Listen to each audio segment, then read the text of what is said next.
Morning to all. आज हमारा economics through MCQ part 8 है। काफ़ी दिनों बाद आया है, ठीक है। तो काफ़ी अच्छे क्वेश्चन है। आई होप ये क्वेश्चन आपके एग्ज़ाम में आपको दिखें, ठीक है, और आप उनको इजीली कर पाएँ। तो स्टार्ट करते हैं। पहला क्वेश्चन है, हलवा सेरेमनी का संबंध किस क्षेत्र से है, ठीक है। पहला क्वेश्चन है, हलवा सेरेमनी का संबंध किस क्षेत्र से है। पहला कर व्यवस्था, दूसरा बजट व्यवस्था, तीसरा शेयर बाजार, चौथा बीमा मार्केट या बीमा क्षेत्र, ठीक है। हलवा सेरेमनी बताइए, ठीक है। अच्छा क्वेश्चन है।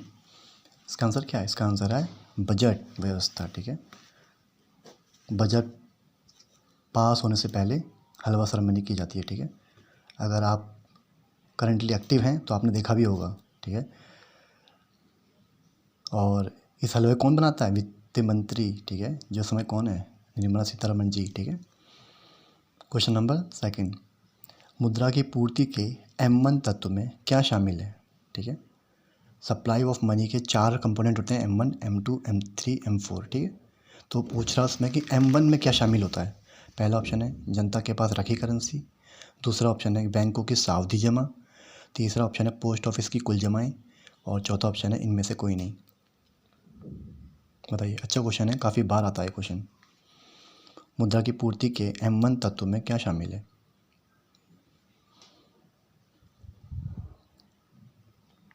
ठीक है, तो पहले मैं आपको बता दूं कि मुद्रा की पूर्ति के 4 तत्व हैं, M1, M2, M3, M4, ठीक है, जिसके अंदर बहुत से कंपोनेंट होते हैं। तो उसमें पूछा कि M1 के अंदर क्या शामिल होता है, ठीक।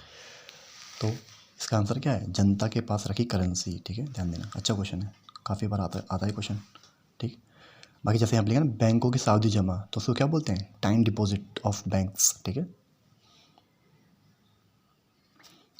थर्ड क्वेश्चन, बजट शब्द का भारतीय संविधान के किस अनुच्छेद में उल्लेख है, ठीक है। बताइए, इसका आंसर बताइए। अच्छा, आप बजट शब्द का भारतीय संविधान के किस अनुच्छेद में उल्लेख है? ऑप्शन से एक अनुच्छेद 110, 112, 100 या 105, 115, ठीक। तो पहली बात तो आपको बता दूं कि इसके ऑप्शंस गलत हैं, ठीक है। इनमें से कोई भी आंसर नहीं है। नॉर्मली लोग या तो इस पे जाएंगे या फिर इस पे जाएंगे, ठीक है, जिन्होंने पढ़ा है थोड़ा बहुत, ठीक। या तो इसमें जाएंगे वो या इस पे जाएंगे, ठीक है। लेकिन आपको जानकर थोड़ा अचंभा होगा, हमारे संविधान में कहीं पे भी बजट शब्द का उल्लेख नहीं किया गया है, ध्यान देना, ठीक है। हमारे संविधान में किसी भी अनुच्छेद में बजट शब्द का उल्लेख नहीं है। हाँ, बजट की जगह कुछ और शब्द है तो उसका इस्तेमाल किया जाता है। वो शब्द क्या है? वार्षिक वित्तीय विवरण, ठीक है, ध्यान देना। वार्षिक वित्तीय विवरण शब्द का यूज़ करते हैं बजट की जगह पे। बजट कहीं पे भी उल्लेख नहीं है, ध्यान देना, ठीक है। तो इनमें से कोई भी ऑप्शन नहीं है इसका आंसर, ठीक है। अब मैं से एक फिफ्थ ऑप्शन और बना दूँ कि इनमें से कोई नहीं, तो वाला आंसर हो जाएगा, इनमें से कोई नहीं,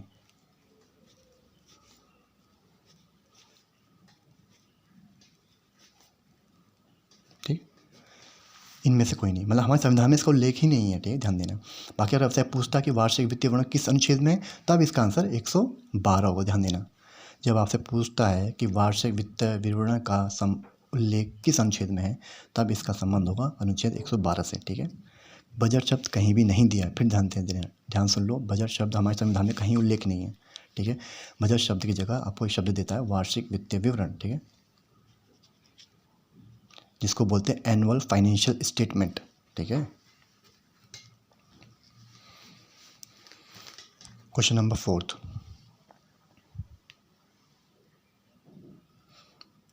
ठीक। थर्ड का मैं फिर क्लियर कर रहा हूँ, बजट शब्द का कहीं भी उल्लेख नहीं है। हाँ, अगर आपसे पूछता है कि वार्षिक वित्तीय विवरण कौन से अनुच्छेद में है, तब उसका आंसर 112 होगा। बजट का उल्लेख कहीं नहीं है बजट शब्द का, ठीक।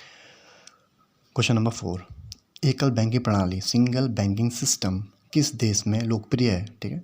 आपको बताना है कि कौन सा देश ऐसा है जहाँ पर सिंगल बैंकिंग सिस्टम को इम्पोर्टेंस दी जाती है, ठीक है। पहला ऑप्शन है भारत, दूसरा अमेरिका, तीसरा स्विट्ज़रलैंड, चौथा चीन, ठीक है। तो सिंगल बैंकिंग सिस्टम की संस्कृति कहाँ देखने को मिलती है हमको? कहाँ पे लोकप्रिय है? अमेरिका में, ठीक है, ध्यान देना। Single banking system America. ठीक, क्वेश्चन नंबर 5। ठीक, मुद्रास्फीति नियंत्रण में कौन सा कारगर उपाय है? बहुत इंपॉर्टेंट क्वेश्चन है, बहुत बार आते हैं ये क्वेश्चन। ठीक है, हाँ बस ऑप्शंस चेंज हो जाते हैं पर क्वेश्चन सेम रहता है। मुद्रास्फीति नियंत्रित करने में कौन सा कारगर उपाय है? ठीक है, यानी कि मॉनेटरी इन्फ्लेशन। ठीक है, या फिर बोलो इसको मनी इन्फ्लेशन को कंट्रोल करने के लिए इसमें से कौन सा उपाय करना चाहिए? पहला, बैंक दर में कमी। दूसरा, बैंक दर में वृद्धि। तीसरा, CRR में कमी। चौथा, GSEC। GSEC मतलब होता है गवर्नमेंट सिक्योरिटीज़। ठीक है, तो गवर्नमेंट सिक्योरिटी को खरीदना किससे? सरकार से। कौन? RBI। ठीक है, तो बताओ क्या होगा? मुद्रास्फीति को नियंत्रण करने के लिए कौन सा उपाय कारगर है?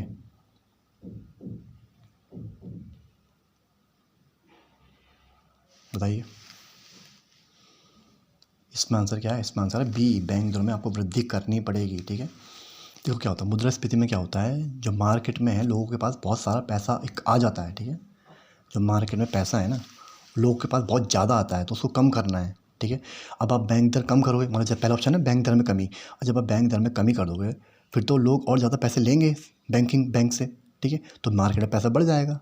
ठीक है, लिक्विडिटी बढ़ जाएगी, तो ये तो उल्टा हो गया, इन्फ्लेशन और बढ़ जाएगा इससे। तो फिर अगला कह रहा है CRR में कमी। अब देखो ये भी एक तरह का रेशियो और रेट दर है ये भी। ठीक है, अगर आप इसमें कमी करते हो तो CRR में क्या होता है कि बैंक को अपने पास कुछ हिस्सा अपने पैसे का रखना पड़ता है। ठीक है, अब ये जितना कम होगा यानी मार्केट में ज़्यादा उतना ज़्यादा पैसा होगा।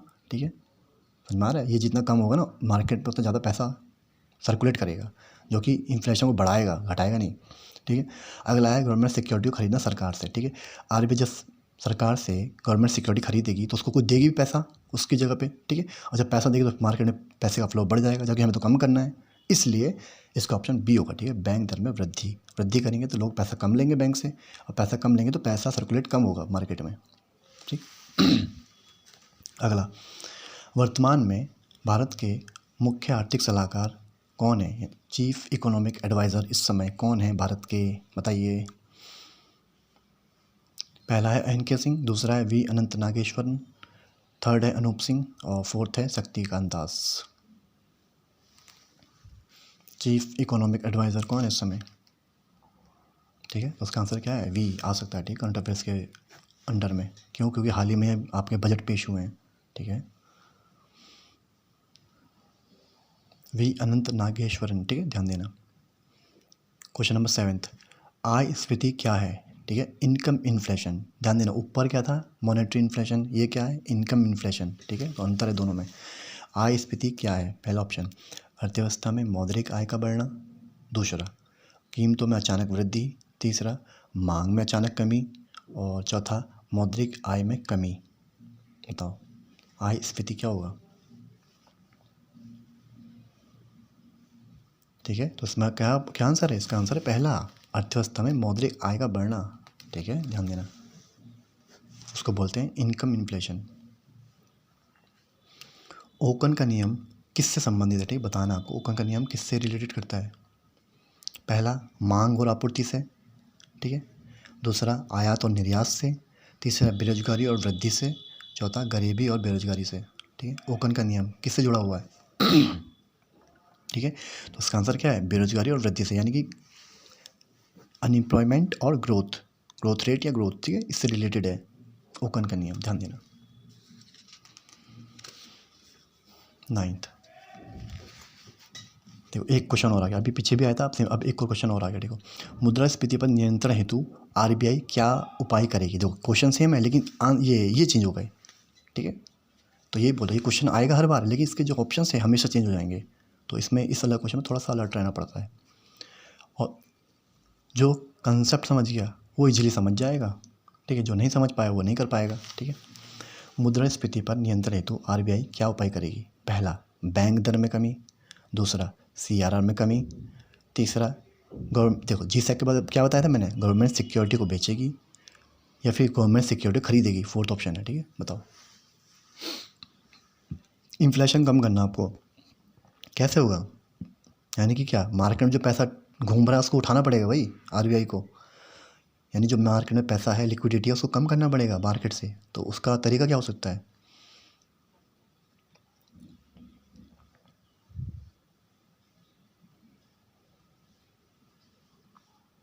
ठीक है। तो इसका ऑप्शन क्या है, ऑप्शन सी है इसका, ध्यान देना। देखो कैसे, देखो निकालना कैसे है इसका ऑप्शन। देखो पहले लिखा बैंक दर में कमी, ठीक है, मैंने पहले ही बताया अगर बैंक दर में कमी करोगे तो लोग तो और ज़्यादा पैसा ले लेंगे ना बैंक से, फिर तो लिक्विडिटी और बढ़ जाएगी मार्केट में, तो ये तो इन्फ्लेशन को बढ़ावा देगा। CRR में कमी, पहले ही बताया था, CRR में कमी करोगे तो लिक्विडिटी बढ़ जाएगी मार्केट की, ठीक है, तो ये भी नहीं हो सकता, ठीक है। फोर्थ ऑप्शन देखो, G-Sec को खरीदना, अगर RBI G-Sec को खरीदेगी तो खरीदने के लिए सरकार को पैसे देने पड़ेंगे। अब पैसा दोगे तो वो मार्केट, फिर से वो पैसा मार्केट में घूमेगा, तो ये नहीं करना हमको, ठीक है। हमें मार्केट से पैसा उठवाना है, तो आप गवर्नमेंट सिक्योरिटी को RBI क्या करेगी, बेचेगी तो सरकार खरीदेगी, ठीक है। सरकार खरीदेगी तो कुछ पैसे देने पड़ेंगे RBI को, तो पैसा कहाँ जाएगा, RBI के पास आ जाएगा, यानी मार्केट से RBI के पास आ जाएगा, तो वही हमें करना है, तो इसलिए इसका ऑप्शन थर्ड होगा, ठीक है, ध्यान रखना। अच्छा क्वेश्चन है। अगला है, गिफिन वस्तुओं की कीमतों में गिरावट से क्या प्रभाव पड़ेगा, ठीक है। कहना चाह रहा है अगर गिफिन वस्तुओं की कीमत घटेगी तो उसका प्रभाव क्या पड़ेगा, इफेक्ट क्या होगा उसका। पहला, मांग में भी कमी आएगी। दूसरा, मांग अप्रभावित रहेगी। तीसरा, प्रतिस्पर्धा बढ़ जाएगी। चौथा, बाजार पर कोई प्रभाव नहीं होगा, ठीक। ये भी अच्छा क्वेश्चन है, काफ़ी बार आता रहता है ये, ठीक। गिफिन वस्तुओं की कीमतों में गिरावट से क्या प्रभाव पड़ेगा।